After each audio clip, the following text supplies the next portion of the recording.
Level 1, the public trust. You don't carry a gun. You don't carry secrets that could end a presidency. You carry a badge that says you've been checked, lightly. A background investigation that schemes the surface of your life like a stone over water. Credit report pulled. Criminal history scanned. A few neighbors asked if you seemed stable. They use that word a lot. Stable.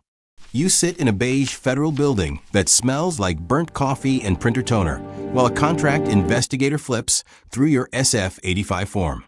Every address you've lived at, every job you've quit, every debt you've hidden from your parents. The questions feel casual, but they're not. Do you now? Any foreign contacts? Don't play games with me. Any recent drug use? You say no. You mean it. You also realize how small your life looks on paper. Public trust isn't technically a security clearance. It's eligibility. You're allowed to handle sensitive information, but not classified information. That's the difference. You work IT support for an agency contractor tied to the executive office. You reset passwords. You patch vulnerabilities in outdated Windows Server 2016 systems, humming in a locked room behind a badge access door. You see internal memos marked for official use only. You learn the phrase CUI, Controlled Unclassified Information. It's the government's way of saying, this matters, but it won't topple nations. Your clearance file sits in a database maintained by the Office of Personnel Management. OPM, a name that means little to civilians, but everything to you. They hold your future in a digital folder. You're told this is just the beginning. If you keep your nose clean, if you don't post anything reckless online, if you don't rack up $40,000 in gambling debt, you can move up. That's the carrot. At night, you scroll through headlines about classified leaks and think, that's not my world. Not yet. Level 2, the confidential. The paperwork thickens. Now it's the SF-86. 127 pages of your life under a microscope. You list every foreign national you've had close and continuing contact with. You calculate dates from memory. You hesitate over a college roommate from Toronto. Does he count? You write him down anyway. The investigator doesn't sit behind a desk this time. He comes to your apartment. Black government sedan idling outside. He notes the smell of your place, clean but cramped. He looks at your bookshelf. He asks about that one late credit card payment in 2018. He knows the exact amount, $1,284. He wants to know why. Confidential clearance means you can now access information that could cause damage to national security if disclosed. Not serious damage, not exceptionally grave damage, just damage. The language is precise, bureaucratic, clinical. You start working in a secured facility, a SCF light, not the real thing yet. Fluorescent lights buzz overhead. No cell phones past the red line painted on the carpet. Your badge has a new color stripe. You feel it in your chest when you clip it on each morning.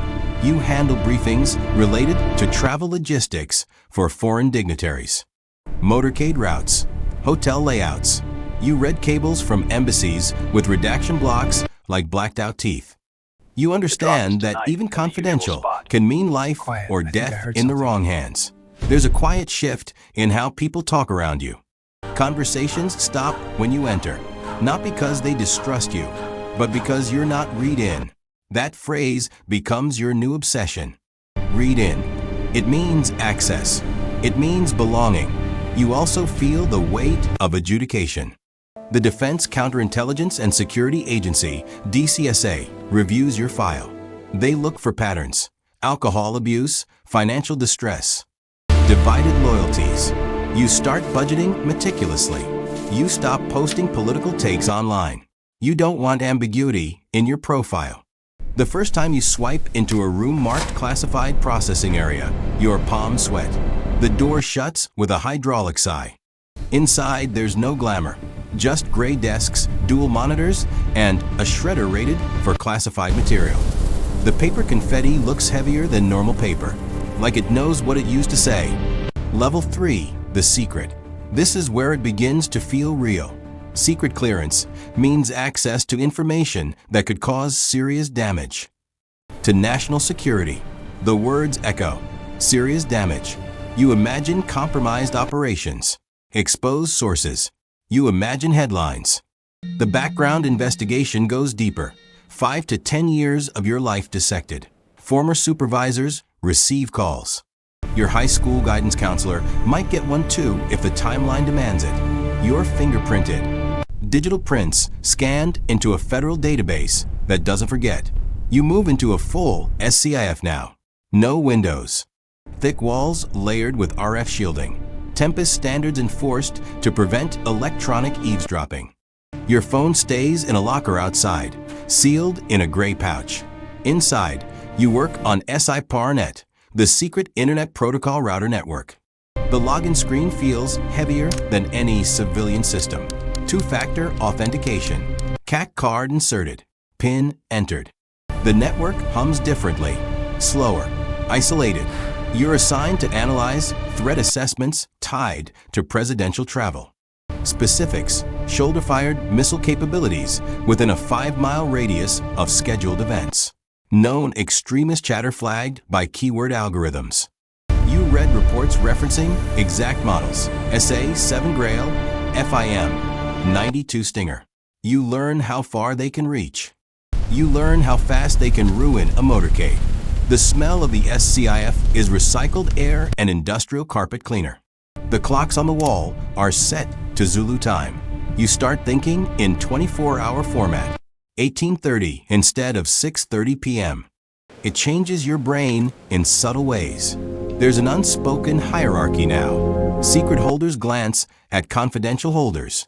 The way varsity looks at junior varsity. You don't brag about it. You can't. The rules are clear. Never confirm what you have access to. Never discuss classified information outside authorized channels. Not with friends. Not with family. Not even hypothetically. You attend your first annual security refresher. Slides about insider threats. Case studies of real names. People who sold secrets for $10,000, for ego, for ideology. The message is simple. We will catch you. But beneath the warning is something else. An invitation upward. Because secret isn't the top. It's a gateway. You start hearing about top secret briefings. Keep your voice down. About this changes SCI everything. compartments. We move tonight. About code words whispered like passwords to a different universe. You realize the clearance isn't the destination. It's a ladder. And you're only on the 3rd rung. Level 4, the top secret. The interview room is colder this time. Not physically, psychologically. A single legal pad. A digital recorder placed between you and the investigator. This isn't just a background check anymore. It's a dissection. Top secret means access to information that could cause exceptionally grave damage to national security. That phrase isn't abstract.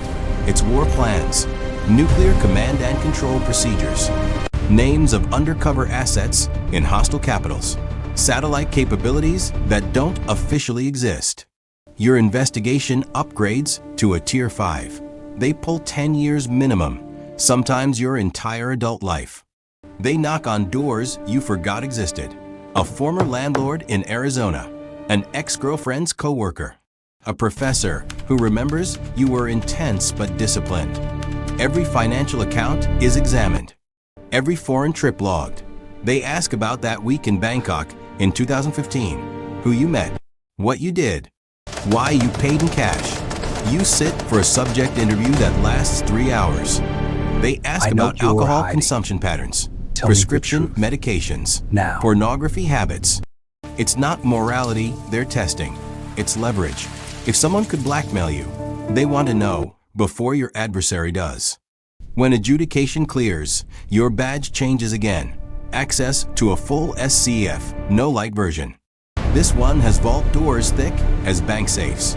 The air smells like ozone and burnt circuitry from server racks behind a mesh cage. You're issued access to JWICS, the Joint Worldwide Intelligence Communication System. That's the top secret network. Different login, different world. You now review presidential daily brief annex materials. Not the polished binder that lands on the Oval Office desk. The raw intelligence feeds behind it. Human summaries, SIGINT intercepts, drone imagery with coordinates still embedded in metadata. You learn how thin the line is between speculation and action. Money shifts too.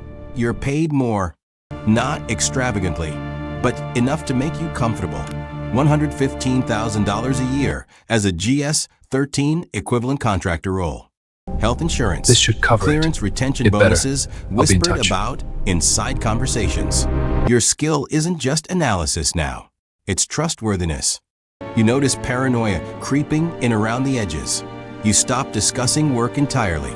You scan rooms for unsecured devices before speaking. You instinctively lower your voice in restaurants. You start dreaming in redacted paragraphs. But top secret alone isn't the peak. It's just the gatekeeper. Level 5, the Sensitive Compartmented Information (SCI) holder. Top secret gives you altitude. SCI gives you compartments. SCI isn't a new clearance level. It's an access category layered on top. A compartment. A need-to-know universe. You don't just The data is log into compromised. GWIX We need to act anymore. now. You're Shadow read into protocols are active. specific Get to the code word rendezvous. programs, each one with its own briefing, its own non-disclosure agreement, its own legal weight. The read-in ceremony is clinical. A security officer slides a cover sheet across a desk. You are being granted access to compartment XYZ Alpha. You sign. You initial. You're reminded of 18 U.S.C. Section 793 and Section 798, Espionage Act statutes. Maximum penalties. Prison years measured in decades. Now you sit in a smaller vault inside the larger vault. ASCIF within a SCF. No windows. No personal notes allowed out. The monitors display real-time intercepts from foreign intelligence services. Encrypted chat transcripts translated on the fly. Overhead satellite imagery from systems that never appear in press releases. You see patterns. You see rival governments testing the edges of American response. You read about cyber intrusions into critical infrastructure. Water systems, electrical grids. You see which vulnerabilities are theoretical and which are terrifyingly real. Your social circle shrinks. I know, You can't right? tell anyone Cheers what to you that. do. Not really. You become vague. National security. That's all they get. Your supervisor tests you constantly. Not your intelligence, your discretion.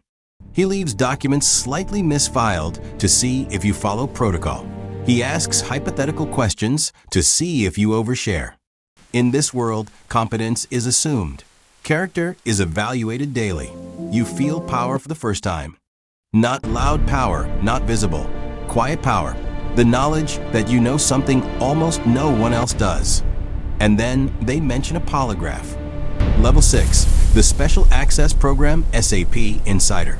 The polygraph chair is padded but unforgiving. Sensors wrap around your chest.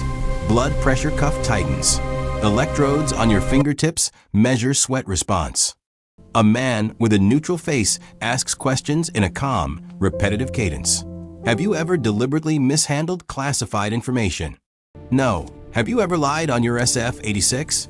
No. The machine records microfluctuations in physiology. The room smells faintly of disinfectant and stale air. You focus on breathing evenly. Inhale 4 seconds. Exhale 4 seconds. You're told it's not foolproof, but failing it can stall your career indefinitely. Special access programs are beyond SCI.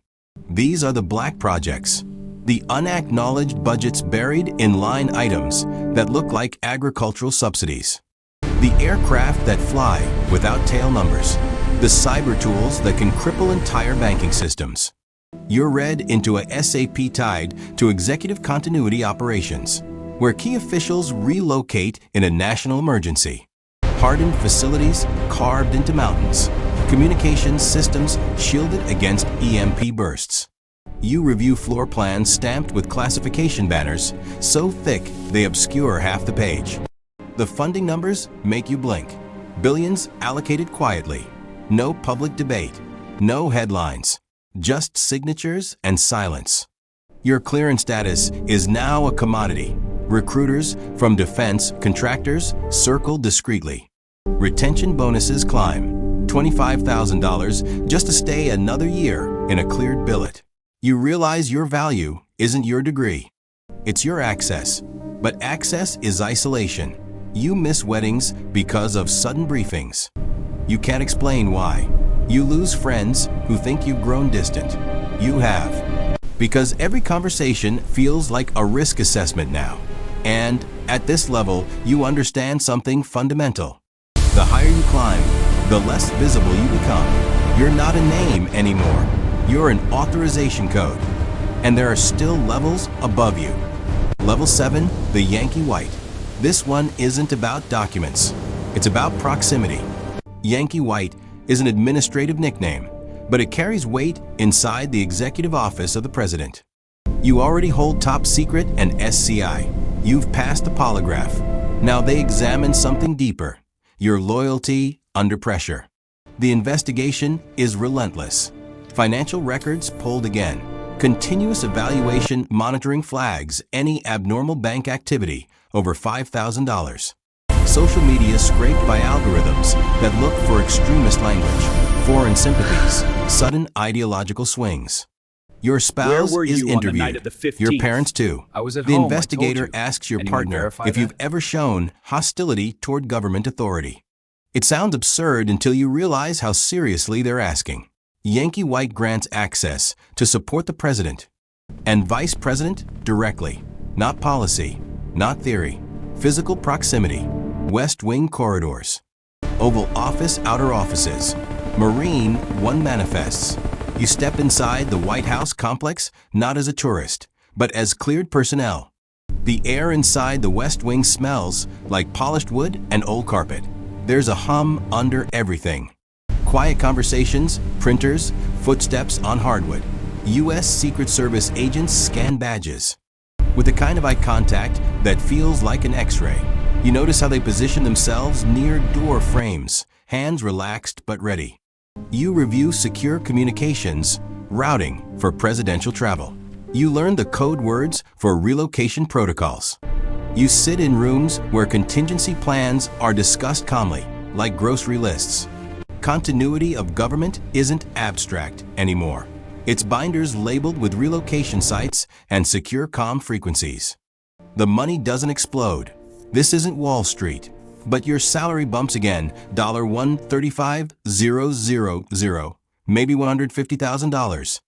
If you're in a senior billet, more importantly, your access is intimate. You hear the cadence of decision-making before it reaches press briefings. You feel the pulse of power at close range, and you start to understand the fragility of it. Level 8, the TS/SCI with full-scope polygraph. The difference between a counterintelligence polygraph and a full-scope polygraph is personal. Counterintelligence asks about espionage. Full scope asks about everything. Sex, drugs, financial desperation, hidden relationships, vulnerabilities you didn't even think were vulnerabilities. The examiner's voice stays flat while your pulse spikes. You pass, or at least they don't find disqualifying deception. At this level, you're read into compartments tied to signals intelligence and cyber operations at the highest tier. NSA equivalent feeds, raw packet captures from foreign fiber lines, metadata patterns that map entire cities' communication flows. You see how intelligence agencies trace influence campaigns back to specific troll farms, specific IP blocks, specific server racks humming in anonymous industrial parks overseas. The SCIF now has armed guards inside, not just outside. Entry requires badge plus PIN plus biometric fingerprint. Some compartments require retinal scans. You memorize destruction protocols. How long to feed a document into a burn bag before it becomes ash. You review nuclear command and control failsafes. Not launch codes. You don't get those, but authentication chains. You understand how the football works conceptually. How many confirmations? How many redundancies? You realize how much of the world rests on systems designed decades ago and updated in layers. Paranoia isn't creeping now, it's structural. You drive home and notice a car behind you for 3 blocks. It's probably nothing, but you catalog it anyway. white sedan, partial plate ending in 47K. You stop talking politics entirely. Even casual jokes feel like data points that could be misinterpreted. You are aware that continuous monitoring never really stops. Clearance isn't static. It's a living condition. Level 9, the Access Program Director. You're not just read-in anymore. You control read-ins. Your badge grants you authority over compartments.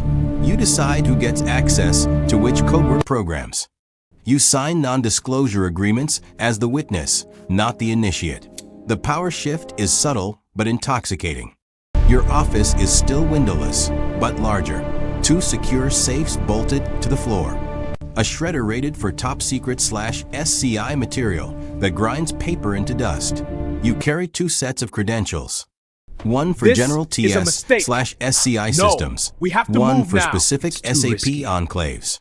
You sit in interagency meetings with representatives from the CIA, NSA, Department of Defense. Acronyms fly like bullets. You translate them instinctively. You oversee budgets in the billions, appropriations buried in defense authorizations that the public never sees itemized. You approve access for analysts who will handle drone targeting data, for cyber operators who deploy exploits into adversary infrastructure, for engineers building hardened comm systems. Under the White House, you know that one signature from you unlocks a career or ends it. The smell of your days is burnt coffee and recycled air. The sound is encrypted phones chirping softly before connecting. You carry a secure smartphone configured to route through hardened networks. It weighs slightly more than a civilian phone. You notice. Money improves again, $180,000, maybe $200,000 in a senior role. But you're not here for money anymore. You're here because you've become part of the machinery. Power feels different at this altitude. It's not loud. It's procedural. It's a spreadsheet with classified tabs. It's deciding who is trusted enough to know something that could destabilize the planet. And with that authority comes something heavier than paranoia. Responsibility. Because you now understand the full chain from public trust to SAP and how thin each link is. One compromised clearance, one desperate insider, one overlooked red flag. That's all it takes. You look at a young analyst waiting outside your office, badge freshly upgraded to secret. You remember yourself at level 3, palms sweating at a red line on the carpet. You realize you are no longer climbing. You are the gate, and there is only one level left above you. Level 10, the National Security Principal. There is no badge color for this level. There is no formal certificate that says you have reached it. It is a condition. You already hold top secret. You hold SCI compartments stacked like nesting dolls.